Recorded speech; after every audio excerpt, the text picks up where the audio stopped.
এ রাজ্যে নাকি প্রায় 12 লক্ষ এমন মানুষ আছেন যারা এই এনুমারেশন ফর্মের হিসেব অনুযায়ী 15 বছর বয়স হওয়ার আগেই বাবা হয়ে গেছেন। এবং ভাবুন, 15 বছরের আগে এই পরিমাণ লোকজন, মানে নাবালক বয়সেই যদি সবাই বাবা হতে শুরু করে, তাহলে কত নাবালিকা মা হয়েছেন সেটাও আপনাদের ভাবতে হবে। 24 লক্ষ এমন ভোটার নাকি রয়েছেন যাদের 6 বা তার বেশি ছেলে বা মেয়ে রয়েছে।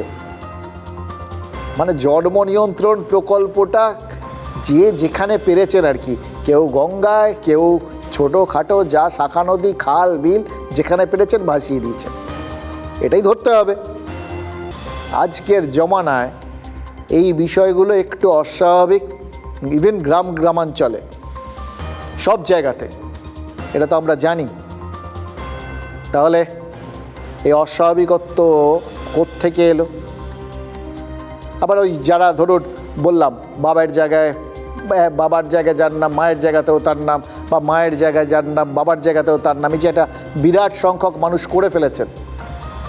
কেন করলেন? এটার একটাই কারণ হতে পারে, এই অস্বাভাবিকত্বগুলোর একটাই কারণ হতে পারে, যারা এই কাজগুলো করেছেন তারা আসলে জাল ভোটার।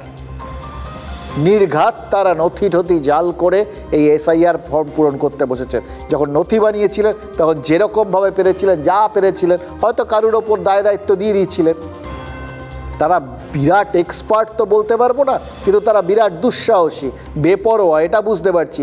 তাদের মনে হয়েছিল যা খুশি লিখে দেওয়া হোক, দিব্যি পরিচয়পত্র বেরিয়ে যাবে। বার করে নিয়েছেন, খেয়াল করেননি কী হয়েছে। এবার এখন সেগুলোর সাথে মেলাতে গিয়ে এই কেলেঙ্কারিগুলো হয়ে যাচ্ছে। আর বিরোধীরা এখান থেকেই বলছেন এই সমস্ত পরিসংখ্যানই নাকি বুঝিয়ে দিচ্ছে বাংলাদেশ থেকে মানুষ এসেছে এবং এখানে এতদিন আস্তে আস্তে আমাদের জনসংখ্যার সঙ্গে মিশে গেছে, এরা কেউ ফেরত যায়নি। বরঞ্চ এরা এতটা দুঃসাহসী, এরা এতটা বেপরোয়া এবং এরা এতটাই আত্মবিশ্বাসী নিজেদের পরিচয়পত্রগুলো নিয়ে, যে যেরকম যা খুশি দিয়ে একটা ভোটার তালিকায় নাম তুলে নেওয়া গেছে, যা খুশি দিয়ে নিজেদের পরিচয়পত্র বানিয়ে নেওয়া গেছে। খেয়াল করেনি এরকম হয়তো কিছু কিছু পাওয়া গেছে যেখানে ছেলে মেয়ের বয়স বাবা মায়ের থেকে বেশি, সে সংখ্যাটা না হয় আর বললাম না। তো এরম যদি সব পাওয়া গিয়ে থাকে সত্যি যা শোনা যাচ্ছে, তাহলে এটা ধরে নিতে হবে এরা আর যাই হোক সঠিক ভোটার না, ভুয়ো ভোটার।